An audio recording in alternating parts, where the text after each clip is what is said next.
minasan, para wibu lokal, wibu laknat, wibu bau bawang, seantero negara berflower plus 62. Konnichiwa, ohayo gozaimasu, oyasumi.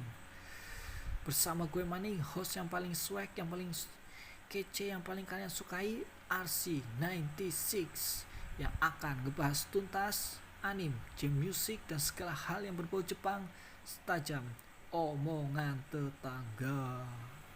Dan kali ini guys, gue akan mengulas anime bergenre misteri yang merupakan salah satu anime terbaik musim lalu, yakni ID Invaded. Dan sebelum gue bahas anime ini guys, yuklah kalian pada subscribe dan nyalakan lonceng notifikasinya agar kalian dapat video terupdate dari gue. So, ikan hiu, ikan cucut. Yo, mari kita lanjut. ID Invaded merupakan salah satu anime musim dingin yang tayang sejak 6 Januari hingga 23 Maret. Anime orisinal ini mengangkat tema detektif yang memecahkan kasus pembunuhan berantai. Diproduksi oleh Studio NAS, anime ini sepertinya tampak kurang bersinar di antara anime lain semusimnya. Apalagi nih jika dibandingin dengan anime ecchi.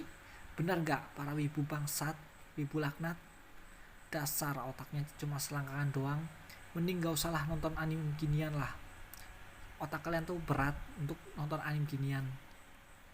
Karena anime ini hanya untuk para wibu sejati. Selain itu ya, alurnya ini bener-bener super duper ribet. Tapi ya guys, anime ini telah menghadirkan sebuah karya yang melebihi ekspektasi banyak orang. Pokoknya mantul ciamik lah. Alasannya, yang pertama tuh Detectives United. Berawal dari terjadinya pembunuhan berantai yang begitu kejam dan keji, yang pokoknya di luar nalar orang normal pada umumnya. Polisi pun mengambil tindakan untuk memecahkan misteri pembunuhan berantai dengan sebuah teknologi di mana mereka bisa masuk ke alam bawah sadar sang pelaku untuk mencari informasi sang pembunuh. Prosesnya tuh dimulai dari mencari partikel kesadaran di olah TKP menggunakan alat yang dinamakan Wakamusubi. Partikel kesadaran ini akan menjadi sumber ID yang kemudian ditelaah dengan sistem yang bernama Misuhanome. Nah, seorang pilot kemudian melakukan dive di kokpit untuk masuk ke ID tersebut dan mengambil peran detektif brilian untuk memecahkan misteri di dunia bawah sadar yang penuh dengan kejanggalan, keunikan, keanehannya masing-masing lah pokoknya. Sakaido, sang tokoh utama, terbangun tanpa mengingat apapun sampai dia menemukan jasad Kaeru dan menemukan jati dirinya sebagai detektif brilian yang bertugas memecahkan kasus kematian Kaeru. Dari analisa Sakaido, tim dari organisasi Kura yang dikomandoi oleh Momoki Funetaro segera menyelidiki segala informasi yang berkaitan sambil memonitori dunia ID tersebut. Sehingga hasilnya mereka bisa menemukan lokasi hingga motif sang pembunuh. Setiap kali alam bawah sadar sang pembunuh digali, terlihat sang mastermind, pengendali para pembunuh yang memiliki cara membunuhnya masing-masing. Subjek yang selalu hadir bersamaan dengan matinya Kaeru itu dia disebut John Walker kalau nggak salah tuh ya. Ya itulah pokoknya. Keseluruhan pemecahan kasus mengarah ke satu inti. Siapa sih sebenarnya John Walker? Tokoh utama detektif brilian Sakaido ternyata dipiloti oleh orang yang memiliki nama asli Narihisago Akito. Nah, Narihisago adalah mantan detektif yang sudah berstatus kriminal akibat sebuah pembunuhan yang dilakukan terhadap salah satu pembunuh berantai.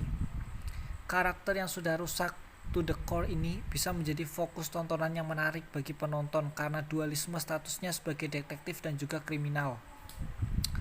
Toh tidak ada yang bisa masuk ke dalam dunia ID sebelum membunuh seseorang. Gitu sih ceritanya. Nah, selain itu hadirnya musik yang sesuai adalah unsur penting untuk menunjang setiap misteri yang berputar di sekitar detektif. Dalam hal ini, ID Invaded mengangkat dua nama yang secara mengisi soundtrack dalam anime.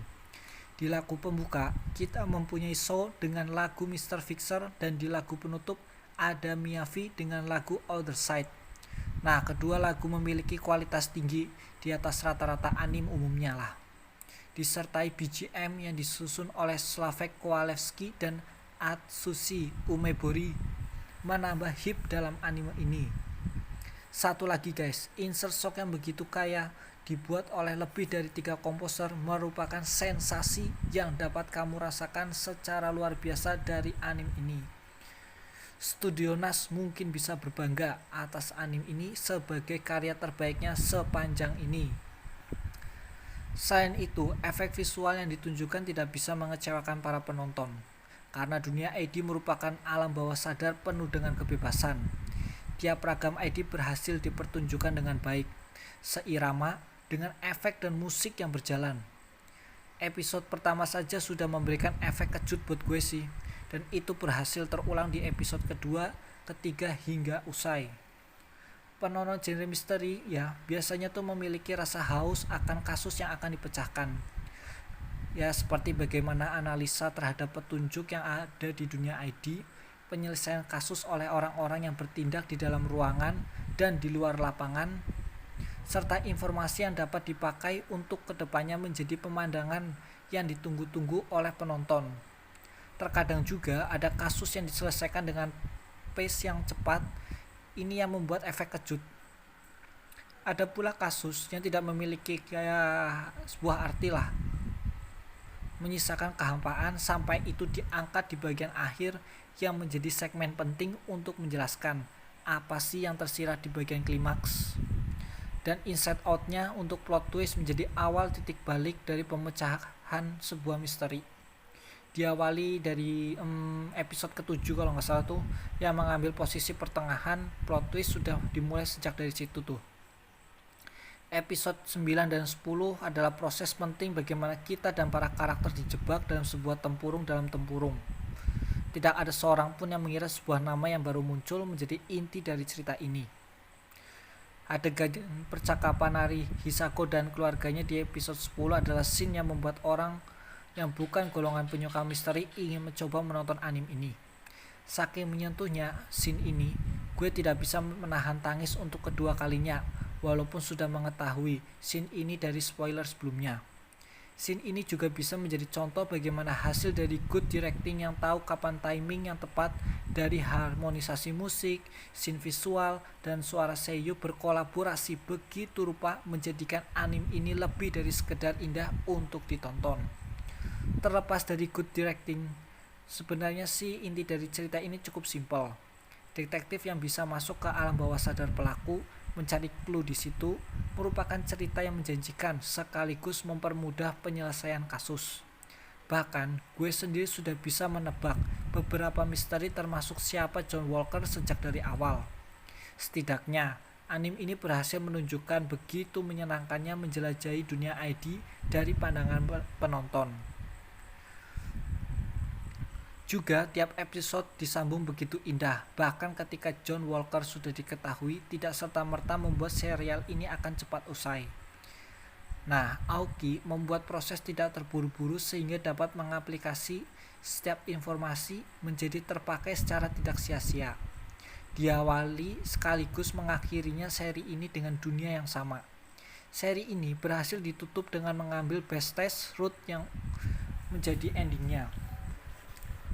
Nah, kudos buat Fukuda, sang submarine yang sukses memberikan lompatan bagi cerita ini, dan Suda Kenjiro yang berhasil mendalami karakternya. Walaupun kekurangan development untuk tim Momoki adalah hal yang maklum karena kamu tidak bisa mengharapkan development dari semua karakter pendukung untuk genre misteri seperti inilah. Ya, terkadang memang diperlukan karakter yang bertindak statis agar pemecahan misteri bisa tetap lancar. At least melubangi kepalamu tidak akan membuat kamu bisa menjadi lebih pintar. Nah, sekian dari gue ulasan tentang anime ini. Jangan lupa like-nya serta komentarnya guys. Saya Arsi96, saya undur diri. Sayonara.